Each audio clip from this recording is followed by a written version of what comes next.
Pessoal do segundo ano, olha nós aqui outra vez. Bom, professor Thiago Souza, espero que você lembre de mim, dando o seu olá oficial e dando prosseguimento às nossas aulas de física.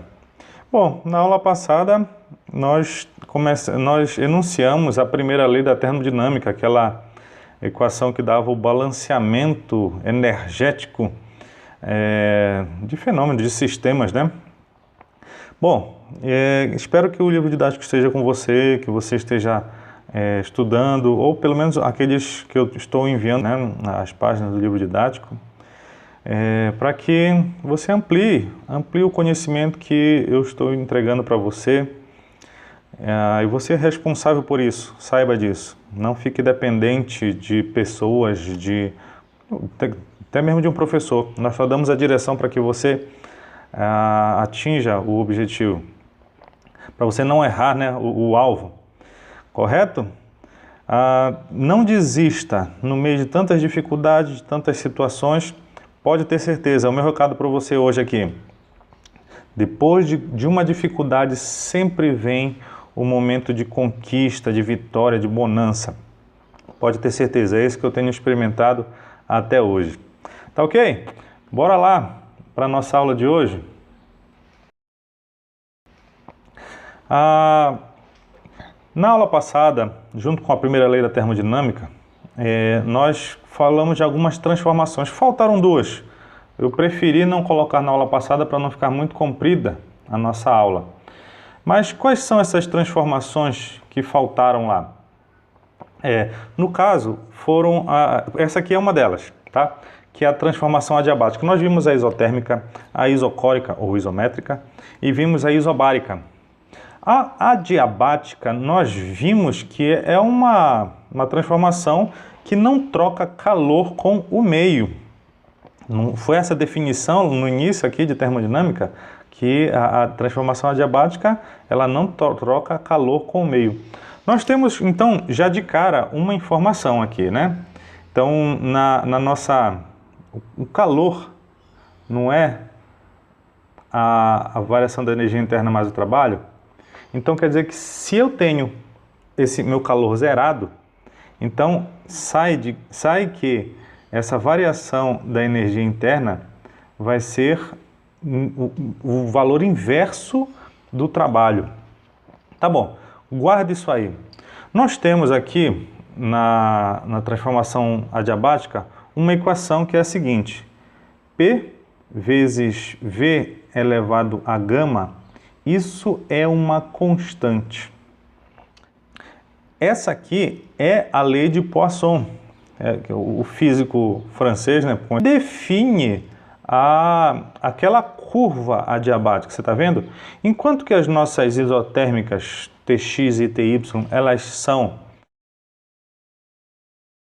hipérboles, a nossa equação de Poisson, já que ela está elevada a gama, ela é uma exponencial.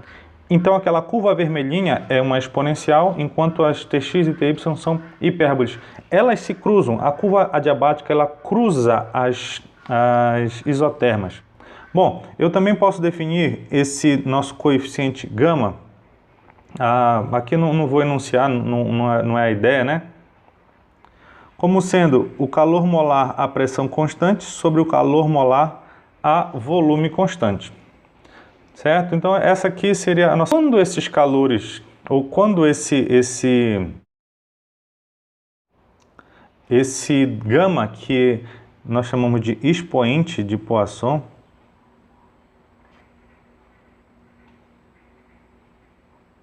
tá? Esse gama tem esse nome, Poisson. Quando isso dá 1, lá na expressão de cima, P vezes V elevado a 1, vai ficar P vezes V, que volta a ser a nossa transformação isotérmica, ou seja, aquela adiabática, ela se transforma numa isotérmica. Só que olha só que interessante essa equação que eu vou evidenciar aqui embaixo. Variação da energia interna igual a menos tal. Toda a variação da energia interna, ela é transformada no inverso do trabalho. Então, eu acho que eu tenho até essa imagem aqui embaixo, deixa eu ver. Tenho, olha que joia. Olha só o que é essa transformação isobárica. Se eu tenho uma compressão, né? Compressão é trabalho negativo. Não é isso mesmo? Então, na compressão, trabalho negativo, quando eu jogo ali na expressão, o negativo com negativo fica positivo. Então, na compressão, eu tenho aumento de energia interna. É o que acontece ali naquela bomba de encher bola. Quando eu coloco trabalho, eu aumento, tanto que a bomba ali para encher, ela fica quente. O contrário acontece na expansão de um gás, né? Naquele, não sei, de repente, bora imaginar que é um desodorante, que é o contato que a gente tem. É uma expansão. Expansão é trabalho positivo. Quando eu jogo na equação, o positivo com aquele sinal menos, fica negativo. Então quer dizer que a variação da energia interna é negativa, ou seja, o gás resfriou. E é o que acontece quando você usa o aerossol, o desodorante, ele chega gelado. Não é porque lá dentro estava muito gelado. Não, você não coloca o desodorante no congelador antes de usar. Mas como ele sofreu uma expansão muito rápida, e essa expansão é adiabática, que não troca calor, essa expansão significou um trabalho negativo, positivo, que com o sinal dá uma variação de energia interna negativa. Por isso que o desodorante ele chega gelado, né, na nossa pele. Entendeu? Porque é uma transformação adiabática. Essa é a interpretação ali daquela equação. Beleza? É o que nós precisamos conhecer. Bora ver aqui um exemplo sobre a transformação adiabática. 2 mol de gás ideal sofre uma compressão adiabática, na qual sua temperatura passa de 300 Kelvin para 500. Sabe-se que o calor molar do gás, com o volume mantido constante, vale 10 Joule por mol Kelvin. E adota-se como a constante universal dos gases perfeitos, né, na unidade de Joule por mol Kelvin, seria o valor 8. Assim, determine a quantidade de calor trocado no processo. Bom, essa primeira está fácil, porque como a transformação é adiabática, por definição, transformação adiabática, ela não troca calor com o meio. Então, esse valor aqui que ele está pedindo para mim é 0. Deu para entender? Transformação adiabática não troca calor com o meio. E se ele está pedindo isso para mim, eu tenho o valor 0. Na letra B, ele pede a variação da energia interna do gás. Muito bem. Então, ele quer ΔU. Tranquilo. Bom, aí, se for pensar na questão lá do trabalho, é complicado calcular a área ali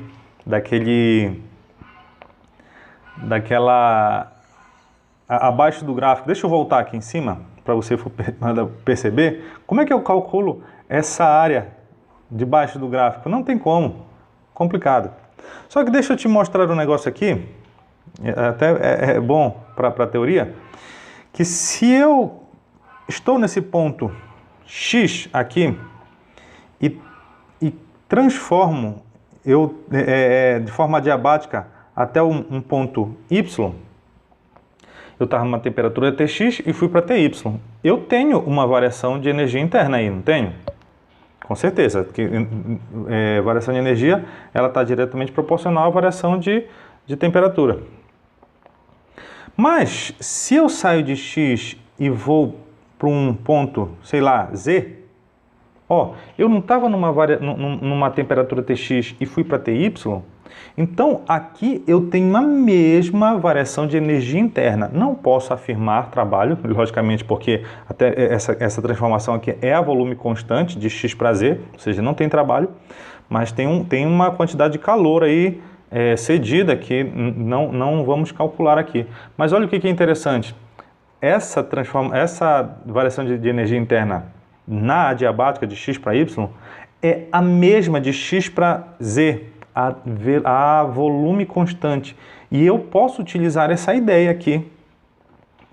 E vou utilizar essa ideia, que nada mais é do que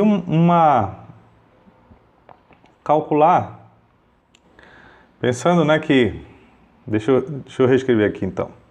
Tá bom, o calor é a variação de energia interna mais o trabalho, certo?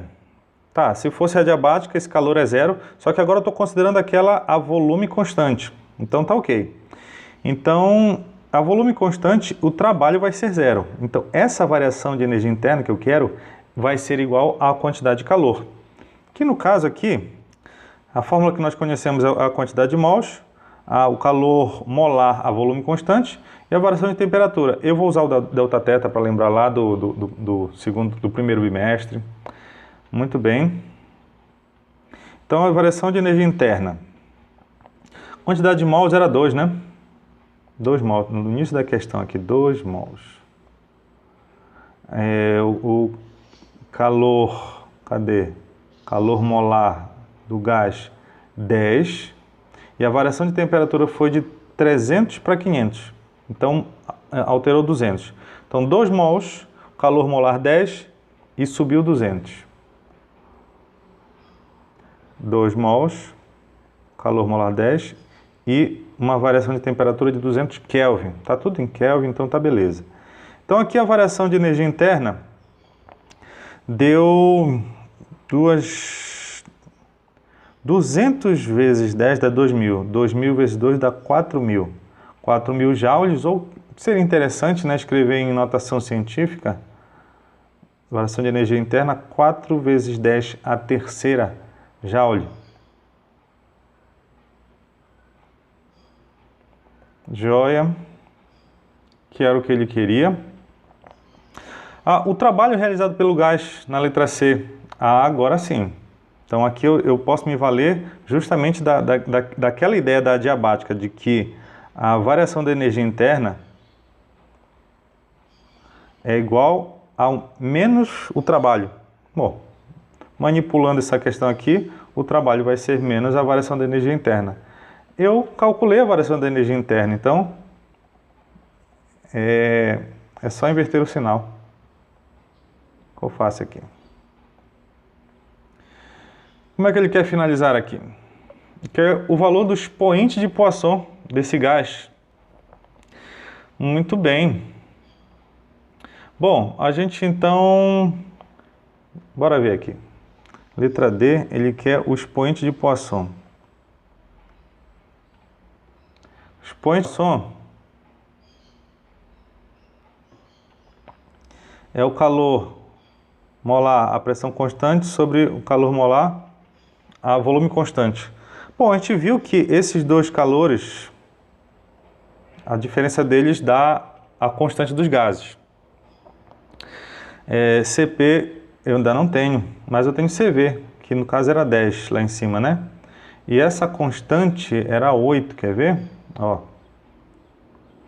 nessas unidades, 8. Então daqui sai que o calor molar a pressão constante dá 18. No caso, qual é a unidade de calor molar? Joule por mol Kelvin, tá? Só por desencargo de consciência, tá? Beleza, mas ele quer o coeficiente de Poisson. Calor molar a pressão constante 18, calor molar a volume constante 10. Então, aqui, já que os dois têm a mesma unidade, então o coeficiente vai ser adimensional. Joia. Muito bem. Bom, a outra transformação que nós temos é a transformação cíclica.